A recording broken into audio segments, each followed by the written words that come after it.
Today we'll be talking about nosebleed in children, bleeding from the nose in children. This video is highly requested in my community, so I promised them that I'm going to shoot the video to tell them about nosebleed in children, what causes it, home remedies, and danger signs. That's just what we are going to discuss in this video. So make sure you stay to the end.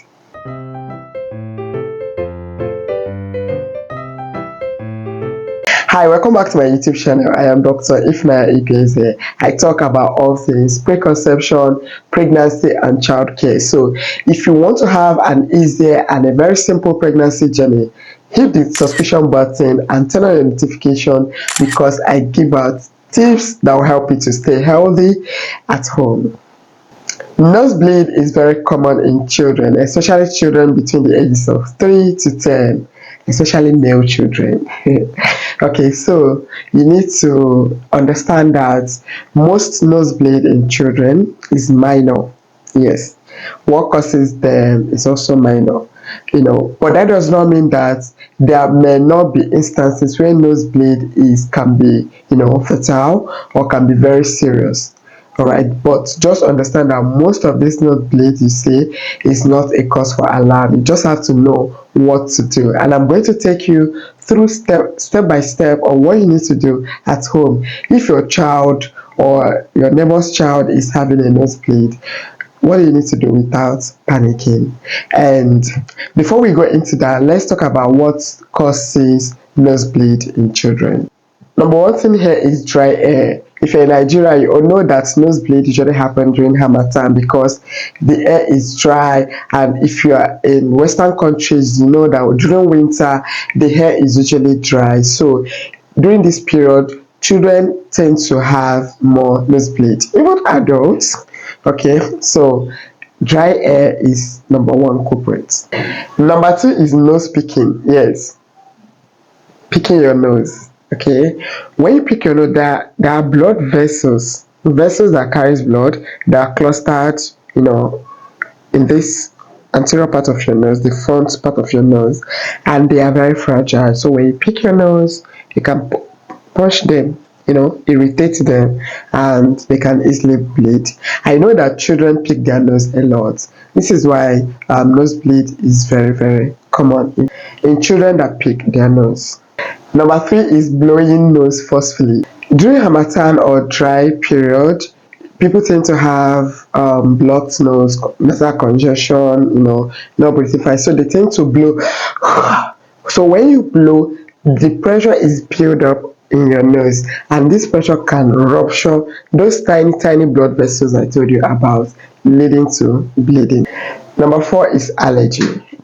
Children that have allergy are likely going to experience nosebleed because allergy comes with inflammation, swelling, in layman's terms, swelling of the covering of the nose. And when this, inner covering is swollen, it tends to irritate the blood vessels there, and they can easily bleed. Another thing is foreign objects. Yes, children tend to put a lot of things in their nose, like beads, food particles like beans, rice, peas. They put a lot of things in their nose as foreign body.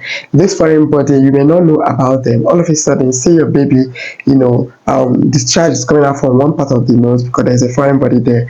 If this foreign body stays for a long time or is too tight, it can irritate the nasal covering, and it can rupture those blood vessels. The last but not the least we're going to talk about today is trauma. Injuries from trauma. Trauma could be from maybe your child put foreign body in their nose and you're trying to remove it at home with objects, so the object can puncture those blood vessels, or your child may have a fall and have nosebleed. For these ones, make sure you speak to your doctor immediately because it might not be something that you can treat at home. Now let's talk about home remedies, what you can do at home if you notice that your child or a child around you is bleeding. If you're still with me up to this point, please kindly hit the subscription button and like this video so get more of my videos and help YouTube to push this video out to more parents out there.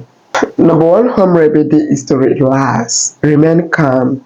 When your child is bleeding or a child around is bleeding, it's not the time to start having panics or feeling anxious.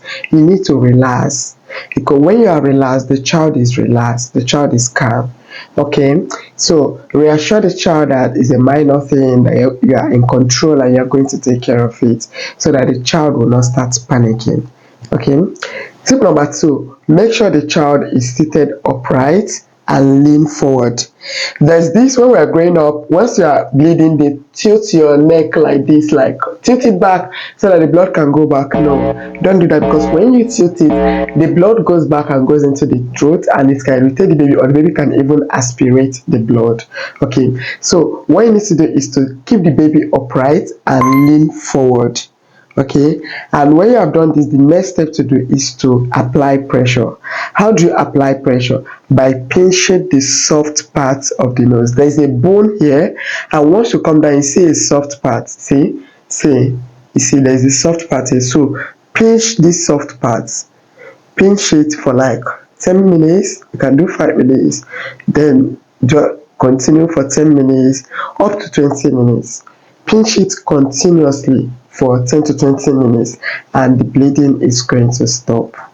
If at this point the bleeding didn't stop, please get an ice pack, or if you're in Nigeria, we're not used to ice packs, okay? So just go to your fridge and get your sachet water that is frozen, wrap it with a towel, something like this, wrap it, and then place it, apply the cold where is mostly cold, apply it on the nose consistently for 10 to 20 minutes, and it's going to stop the bleeding.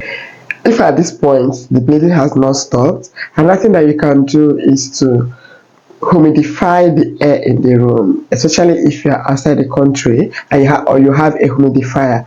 Humidifying the air helps to add moisture, wet the air in a layman term, add moisture to the air to reduce the dryness of the air and make it easy for the air to pass. This is going to help to reduce the bleeding and prevent further irritation, especially if the bleeding has stopped and you want to prevent further irritation and subsequent reoccurrence. Just humidify the air to make it moist.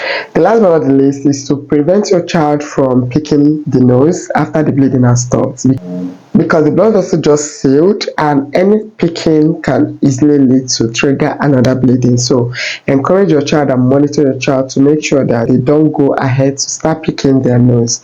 This is very important also for teachers in school, because sometimes this bleeding can happen in school. So you also need these tips to keep people's children alive while they are with you in school. This is part of first aid treatment in school. While it is necessary for you to start home remedies, which is mostly helpful in majority of children that have nosebleed, remember that some nosebleed can be very serious and they may be caused by underlying conditions like clotting disorders, people that their blood do not clot fast, or it might be due to tumor inside the nose, it might be due to things that are quite serious. So these are danger signs that you need to look out for when your child is bleeding. Number one, if this bleeding does not stop when you have consistently applied pressure or cold compress for 20 minutes, please take the child to the hospital. But while you are on your way to the hospital, make sure that you still apply pressure to the nose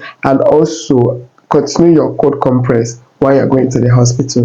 Number two danger sign is if your child is beginning to feel weak or dizzy. It means that they have lost a lot of blood and is an indication that you should take the child to the hospital. Number three, if your child has bleeding today and then within the same week having another bleed, next week having another bleed, like frequent bleeding, is a sign that something is wrong somewhere and you need to find out what exactly it is so that the fundamental issue can be taken care of and your child will be okay. Number four is if your child all of a sudden start finding difficult to breathe, please take the child immediately to the hospital. It means that there is a problem already, either that the blood has formed clots and dislodged, or there is obstruction somewhere. So you need to move your child to the emergency unit immediately. If you notice that your child started vomiting blood or there is blood in their stool, take the child to the hospital. This is not a time for prayers. No, pray, but this is not a time to keep the child at home to start praying or start calling down whatever you believe in. Please, it's not the time to start taking the child to the church to visit your pastor first. Please take the child to the hospital. Anytime you see any of these danger signs, don't waste time, don't even make calls. Move your child to the hospital immediately so that something urgent could be done to save your child life. Like I said, nosebleed in children is usually minor, but it could be very, very fatal. It could be very serious. So this is why you need to look out for the danger sign and make sure that your child is safe.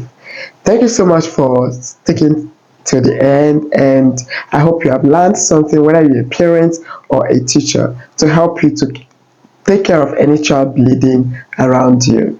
See you in my next video. Remember to subscribe. Bye.